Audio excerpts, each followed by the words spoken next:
I do physics with nanotechnology, which is tiny, tiny things. Hi, I'm James, and I do physics with astrophysics, so big stuff, and this is an example. As you can see, we've been enthusiastic about physics since the very start.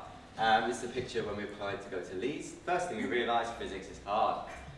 Weekly coursework, weekly lab sessions can start to stress you out. We needed a way to blow off some steam, and the first place we looked was our departmental society, the Physics Society now. Your idea of a physics society is probably pretty similar to what ours was at the time. Bit nerdy, bit geeky, bit antisocial perhaps, but this is not the stereotype we want to continue. This is not the perspective we want. This is not necessarily how it is. Unfortunately, when we turned up, this is kind of how it was. There was about 10% of physics undergraduates who joined the society. Activities were more than just Connect 4, but they were reasonably limited. But we joined up, we went along, we had a great laugh, and for our first year, PhysOc really looked after us. So we were super, super keen. We became the football and rugby sports sex, and we're now the president and secretary. So we really took PhysOc by the horns. When we first started, PhysOc comprised of mainly just socials, which is a great starting point for any society, but we wanted bigger and better things. We knew to do this that we'd have to work really closely with not just the students, but the staff as well. And so we did. We started to build up a great relationship with the School of Physics and Astronomy. Now, by doing this, the school helped support us. And this wasn't necessarily just financially.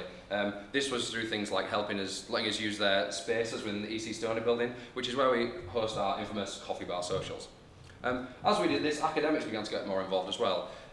Now academics regularly attend our events, our upcoming Christmas quiz, which is our most attended event by academics. As you can see from this picture, we'll get everyone from our head of school all the way down to foundation year students and everything in between, postgrads, postdocs. Everyone comes out for one event and we all have a great time.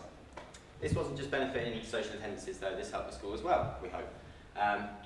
Members were encouraged to engage in roles within the school, such as seats on the Student Staff Forum, where you represent your peers, giving ideas about how the courses are run, and we're really happy that the school really listened. As well as this, a high percentage of PAL mentors are currently PhysOc members and committee. PAL mentoring is a first-year mentoring scheme in our faculty, where second, third, fourth years take groups of first years once a week to go through course problems, but also as a first point of reference non-academically.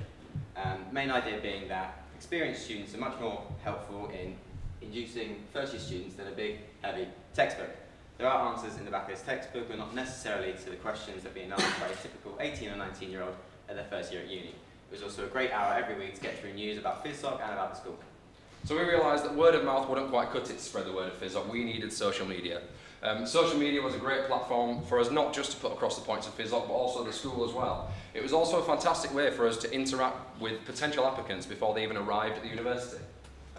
Our Twitter now has a cult-like following with some almost dubious styles of hashtagging. I've been tweeting constantly throughout this event as well. Our Facebook serves a wider audience, so most of our undergraduates are on there. And that's now become a safe space for some extremely smart physics students to ask some extremely stupid questions. Myself and James also help run the social media for the Yorkshire Institute of Physics, and in turn they've helped do things such as fund trips to CERN and ITER, which are two internationally renowned research facilities. Due to all this exposure, more likes, more word of PhysOc being spread, membership has soared. We now have around 70% of the physics undergraduates as members of PhysOc, which we're really proud of. What we're trying to get at is through the help of some of the groups we mentioned, some of them in the room, the Physics Society has helped to build a bit of a physics community, and this is clear to see in the social areas at EC Stoney at the moment, where there's a real buzz around the place. You can feel completely comfortable sitting down, turn to the group on your left or right, or maybe years above you, and just having a chat or asking for help. Part of this is due to familiarity through PAL, through PhysOc events, but also through PhysOc sport. Yes, physicists really can play sport, and they're not even that bad. We've got 8 teams playing week in, week out, even some trophies, and even some girls' teams. Now this might not seem very odd to you, but historically it's been extremely hard to get women involved in science. However, this does seem to be changing. The school now has the Athena Swan Silver Award for promoting women in science, and we're now seeing a representative number of females in things like our PAL mentees, our PhysOc committee, and our student staff forums.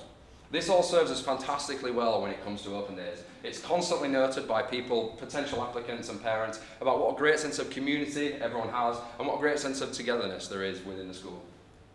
So, what we're trying to get at is, we came expecting a group of Sheldon Coopers. We found enthusiastic and fantastic students and staff. And now we have a fantastic, thriving physics community that we can all enjoy.